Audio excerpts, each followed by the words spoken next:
Hello everyone, welcome to our YouTube channel. आज हम देखने जा रहे हैं डॉपलर इफेक्ट, जो कि किसका है, साउंड का डॉपलर इफेक्ट। डॉपलर इफेक्ट जो है वो साउंड एंड लाइट ये दोनों में यूज़ होता है। लाइट का थोड़ा अलग होता है, हम आज पढ़ने वाले हैं साउंड का। तो ये एक्चुअली दोनों में जो सिमिलरिटीज़ हैं, both are similarities are nothing but what, the method of approach and recess. Okay, ये जो है ये हम डेली लाइफ में देखते हैं। जैसे कि कोई अगर कार हमारे यहाँ से पास हो रही है, या कोई लड़का अगर भाग के जा रहा है जिसके हॉर्न बजा रहा है, ओके, या फिर कोई साउंड क्रिएट कर रहा है, या कोई चिल्लाते हुए जा रहा है, तो जैसे साउंड की जो स्पीड चेंज होती है या उसकी फ्रिक्वेंसी चेंज होती है, उसके रिलेटेड जो स्टडी है ये हमें मिलेगा डॉपलर इफेक्ट में। तो डॉपलर इफेक्ट जो है वो बहुत ही इंपॉर्टेंट कंसेप्ट है। ओके, और ये कंसेप्ट के ऊपर ही हमने इसके 5 कंडीशंस बनाए। जनरली टेक्स्ट बुक में इसके 3 कंडीशंस मिलते हैं, तो इसको हम डिटेल में पढ़ेंगे। ओके, और टेक्स्ट बुक में इसको जो दिया है वो बहुत ही ज़्यादा एक्सप्लेन करके दिया हुआ है या इलाबरेट करके दिया है, बट उसकी इतनी ज़रूरत नहीं है। ओके, सो इसको सिंपल मेथड में हम आज डॉपलर इफेक्ट को पढ़ने वाले। तो आइए देखते हैं क्या होता है डॉपलर इफेक्ट। डॉपलर जो है वो फिजिसिस्ट है, इनका नाम है Christian Doppler, sir Christian Doppler. Okay, so देखो उन्होंने एक इक्वेशन बनाया, this is the general form of equation. तो मैंने यहाँ पे लिखा है n is equal to N naught. तो जो n है ये है फ्रीक्वेंसी, एन नॉट है एपरेंट फ्रीक्वेंसी जो चेंज होगी। ठीक है, v जो है वो वेलोसिटी है, जनरल वेलोसिटी हमने कंसिडर किया है, प्लस एंड माइनस, और यहाँ पर minus and plus. V L का मतलब होता है वेलोसिटी ऑफ लिसनर जो सुन रहा है, और वी एस क्या है, वेलोसिटी ऑफ सोर्स जहाँ से साउंड आवाज आ रहा है, साउंड का आवाज आ रहा है। जैसे कि आप यहाँ पे खड़े हो और यहाँ से एम्बुलेंस पास हो रही है, तो उसका फ्रिक्वेंसी हम कैसे निकालेंगे, तो इसके लिए हमें ये मेथड का यूज करना पड़ेगा। तो first condition is what, the source is moving towards listener stationary. Okay, तो सोर्स क्या हो रहा है, मूव कर रहा है। ओके, जो भी चीज मूव करती है उसको एक पर्टिकुलर वेलोसिटी होती है, बट जो चीज क्या होती है, मूव नहीं करती है, तो उसकी वेलोसिटी होती है जीरो। उसको कहते हैं on a rest position. Okay, तो स्टेशनरी या रेस्ट। तो यहाँ पे क्या होगा, ये फॉर्मूला में हम कैसे चेंज करेंगे, देखो एक छोटा सा फॉर्मूला याद रखना है, सारी कंडीशंस आपको याद हो जाएंगे। तो इसमें n is equal to N nought as it is रहेगा। ये जो ऊपर के जो मेरे साइंस लिखे हैं, वो ऊपर के साइन जो है वो जनरली आपका जो चेंज होगा। जैसे कि ये पहले ऊपर के हैं, उसको वो टूवर्ड्स के लिए, जो चीज नजदीक आती है तो उसके लिए हमने क्या किए, ऊपर वाले साइंस, और जो चीज दूर जाती है अवे, उसके लिए नीचे वाले साइंस आएंगे। ठीक है, तो यहाँ पे देखो ऑब्वियसली लिसनर क्या है, स्टेशनरी है, तो लिसनर की वेलोसिटी जीरो, तो ये पार्ट क्या हो गया, जीरो हो गया, अपॉन v। अभी ऊपर क्या है इसका, ये टूवर्ड्स वाला कंडीशन है, तो टूवर्ड्स के कंडीशन में हम क्या कंसीडर करेंगे, तो यहाँ पे v minus v s. Okay, then next second condition is what, source is moving away and the listener is stationary. अभी सोर्स है, ये कंडीशन में क्या होगा, जैसे कि कोई एक एम्बुलेंस है जिसका सायरन ऑन है, तो ये सायरन ऑन वाली एम्बुलेंस क्या हो रही है, मैं यहाँ पे खड़ा हूँ और यहाँ से पास हो रही है, दूर जा रही है मेरे से। देखो कोई भी चीज़ अगर नज़दीक आती है तो वो बढ़ता है, और जब दूर जाती है तो उसका साउंड इंटेंसिटी क्या हो जाता है, कम हो जाता है। तो ये कंडीशन ऊपर वाले कंडीशन में भी वही था कि देखो डिनोमिनेटर जितना छोटा उतना उसका वैल्यू बढ़ा, तो इसका डिनोमिनेटर माइनस किया है तो ऑब्वियसली इसकी वैल्यू छोटी हो गई। ठीक है, इसके लिए टूवर्ड्स के लिए यूज किया था क्योंकि वो सोर्स बढ़ रहा है। अभी इसकी वेलोसिटी क्या हो रही है, यहाँ पे ऐड हो रही है, मतलब डिनोमिनेटर बड़ा हो रहा है। अगर डिनोमिनेटर बड़ा होगा तो ओवरऑल जो वैल्यू है वो क्या हो जाएगी, छोटी हो जाएगी। और ऑब्वियसली अगर कोई चीज़ हमारे से दूर जा रही है तो उसकी फ्रीक्वेंसी क्या होनी चाहिए, डिक्रीज होनी चाहिए। तो ऐसा भी आप लॉजिक लगा सकते हो। ठीक है, so n is equal to N nought, listener का जीरो है तो इधर जीरो आएगा, देन v अवे है तो ये नीचे वाला प्लस वी एस, तो ये हमने यूज किया। Okay, next third one, listener is moving towards and source is stationary. Listener is moving towards, अभी सोर्स को स्टेशनरी रखा है, मतलब वी एस का वैल्यू क्या आएगा, जीरो, तो इधर जीरो बन जाएगा।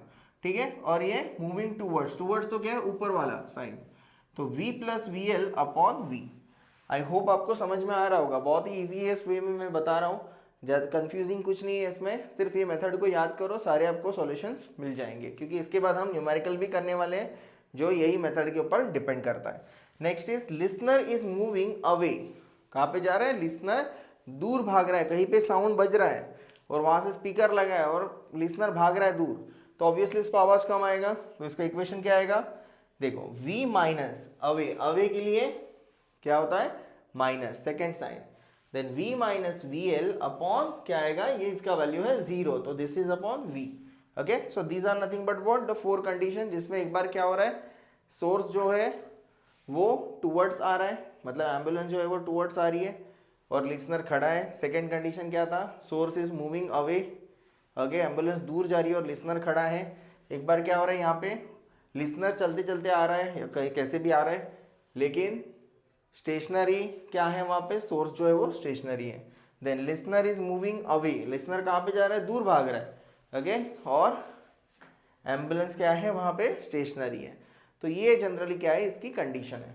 ठीक है, लास्ट कंडीशन हमने कंसिडर की है, when listener and source both are moving. अगर दोनों भी मूव कर रहे हैं तो कोई भी इसमें से जीरो नहीं होगा. जैसे ये चारों कंडीशंस हमने यूज किए उसके हिसाब से ही आपको सिर्फ यहाँ पे पुट करना है बस. ओके, जैसे कि अगर हमने कंडीशन लिया है कि लिसनर जो है वो टूवर्ड्स आ रहा है तो v प्लस वी एल, और सोर्स क्या हो रहा है, सोर्स दूर जा रहा है, तो क्या होगा, v माइनस वी एस, तो वो आएगा प्लस ऊपर और नीचे माइनस, तो दोनों टूवर्ड्स की कंडीशन है यहाँ पे. ठीक है, प्लस एंड प्लस. तो ये जनरली क्या है, these are nothing but what, the conditions of Doppler effect, जो कि बहुत ही ईजीएस्ट वे में मैंने एक्सप्लेन करने के लिए आपको कोशिश की हुई है. ओके, सो आगे हम इसके रिलेटेड एक न्यूमेरिकल करेंगे. ओके, जिससे हमें और ज़्यादा क्लैरिटी मिलेगी. चलो देखते हैं numerical. Okay, on the Doppler effect. So हमने एक न्यूमेरिकल लिया हुआ है from the state board. A police car travels towards a stationary observer at a speed of 15 meter per second. The siren on the car emits a sound of the frequency 250 Hz. Calculate the recorded frequency.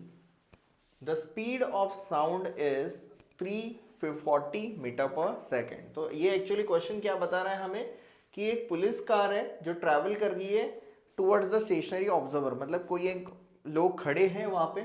ठीक है, और वहाँ पे क्या हो रहा है, police की गाड़ी आ रही है और कितना है उसका स्पीड है, स्पीड दी है आपको v 15 metre per second.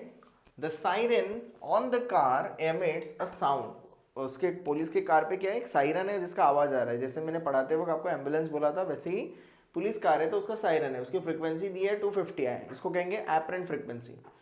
Calculate the recorded frequency, recorded frequency मतलब n. Speed of the sound in air, मतलब ये आपको v दिया हुआ है, ये आपको दिया है vs. Okay, so vs n not दिया है, then v.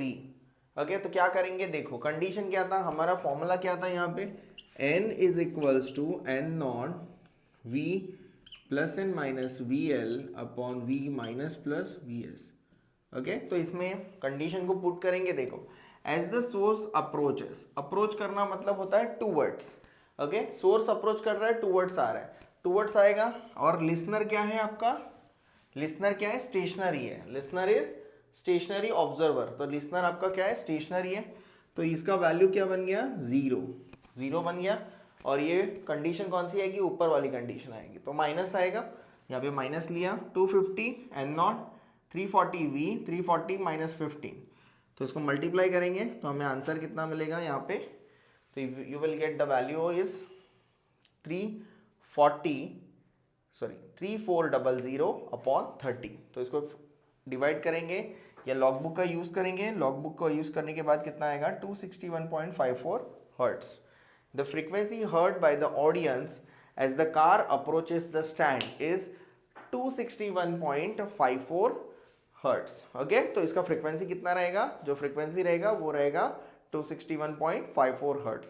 So this is nothing but what, the complete explanation from the basics and the easiest way of Doppler effect with a proper numerical for the better understanding. Okay, video अगर आपको पसंद आए तो उसको like ज़रूर करें और अपने दोस्तों के साथ शेयर करें. Thank you.